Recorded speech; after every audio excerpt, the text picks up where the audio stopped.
சீனாவின் முதலாவது 3D printed sadden car தென் சீனாவின் ஹைனைன் மாகாணத்தில் நேற்று செவ்வாய்க்கிழமை வெளியிடப்பட்டது.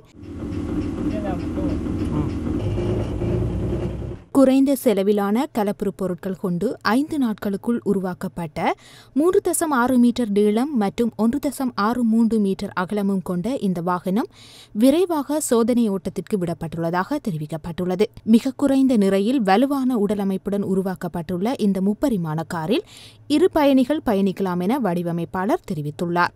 அதேவேளை குறைந்த நிறையானது சக்தியை சேமிப்பதற்கு உதவியாக இருக்கும் என குறிப்பிட்டுள்ள வடிவமைப்பாளர் இது அதிக வலிமையை கொண்டுள்ளதாகவும் குறிப்பிட்டுள்ளார்.